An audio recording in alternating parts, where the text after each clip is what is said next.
రవీంద్ర కుమార్ మాట్లాడుతున్నారు. లైవ్ చూద్దాం. ఇదొకటండి. తర్వాత ఇంకా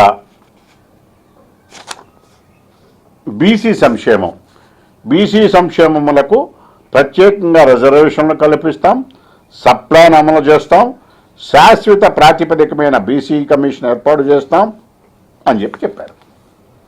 ఇది ఇక ఇంకొక మేజర్ హామీ ఏమిటంటే ప్రభుత్వ ఉద్యోగులు, ఇది కూడా 2019 మేనిఫెస్టోలో సిపిఎస్ను రద్దు చేస్తాం. సిపిఎస్ రద్దు చేస్తాం, పాత పెన్షన్ విధానాన్ని పునరుద్ధరిస్తాం, ఉద్యోగులు కోరుకున్న విధంగా అధికారంలాగానే 27% ఐఆర్ ఇస్తాం. అది అంతేకాదు సకాలంలో పిఆర్సీని అమలు పరుస్తాము. ఇదొకటి మేజర్ హామీ అండి. ఇది అమలు జరిపారా? అది ఉద్యోగస్తులు నిర్ణయించుకోవాల్సిన విషయం. ఇవి ప్రాథమికంగా నేను కొన్ని ఉదాహరణలకు మీకు చూపించా. దురదృష్టవశాత్తు ముఖ్యమంత్రి గారు ఆయన ఈ 99% ఇక్కడ ఈ 99% ప్రతి పేజీలోనూ 99% హామీలు చేశామని చెప్తున్నారు, బహిరంగ సభల్లో చెప్తున్నారు, ఆయన పబ్లిక్గా కామెంట్ చేస్తున్నారు. 99% ఈ 1% అమలు కాకపోవడానికి చంద్రబాబు నాయుడు గారిని తిడుతున్నారు. బాగానే ఉంది, ఓకే. చంద్రబాబు నాయుడు గారిని తిడితే ఆయనకి పని గడుస్తుంది అనుకుంటే అయిపోతాం.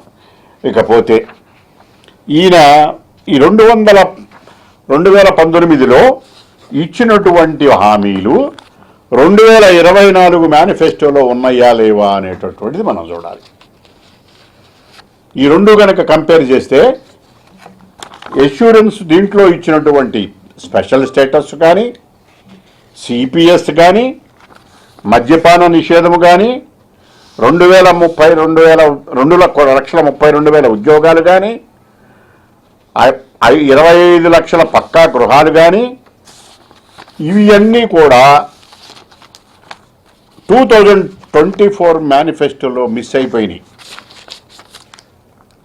ఈ మేనిఫెస్టోలో గత మేనిఫెస్టోలో ఇచ్చిన హామీలు ఏ అయితే విఫలమైనయో అవి మేము అమలు చేస్తామని చెప్పటం లేదు. ఈసారి విఫలమైనవి కనపడి వీటిలో కనపట్ల 2014లో కనిపించకుండా 2019లో ఉన్న వాటిని అమలు జరపకుండా ఈ హామీలు ఏమైపోయినాయి, వీటి మీద ముఖ్యమంత్రి గారు సంజయ్ చెప్పాలి కదా ప్రజల్లో.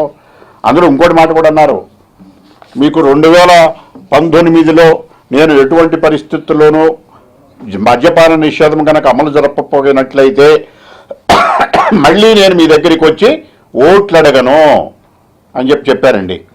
అది మరి అది ఒక్కసారి మనం బాగుంటుంది అనుకుంటా కదా ఇంటే. ఒక్కసారి దయచేసి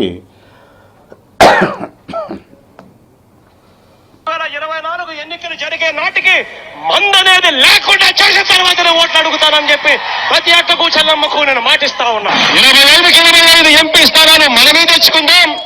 ఆ తర్వాత ప్రత్యేక హోదా ఎలా రాకుండా పోతుందో కూడా గట్టిగా చూస్తామని చెప్పి కూడా చెప్పండి. అడుగులకు 15 వర్గాలకు కష్టపడే వాళ్ళందరికీ కూడా 45 ఏళ్ళకి పెన్షన్ చేతుగా చేస్తామని చెప్పి చెప్తా ఉన్నాను. గవర్నమెంట్ లో ఖాళీగా ఉన్న మొత్తం 2,30,30,000 ఉద్యోగాలు రిలీజ్ చేస్తాను అని చెప్పి మీ అందరికీ కూడా నేను మాట చెప్తా ఉన్నాను. ప్రతి సంవత్సరం జనవరి 1వ తారీఖున ప్రభుత్వ ఉద్యోగాల భర్తీకి క్యాలెండర్ కూడా విడుదల చేస్తాను అని చెప్పి మీ అందరికీ కూడా హామీ ఇస్తా ఉన్నా. అధికారంలోకి వచ్చిన తర్వాత మెగా డిఎస్సీ పెడతామని చెప్పి సరే ఇట్లా హామీలన్నీ ఇచ్చారండి.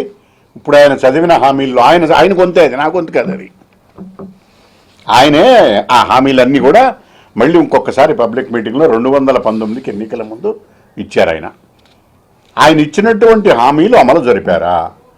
2019లో హామీలు అమలు జరిపారా? మేజర్ హామీలు, మైనర్ హామీలు కొన్ని అమలు జరిపి 15% హామీలు జరిపి 85% హామీల్లో అమలులో విఫలమయ్యారు ముఖ్యమంత్రి జగన్మోహన్ రెడ్డి గారు. ఓన్లీ 85% ఇంప్లిమెంట్ చేయాలి.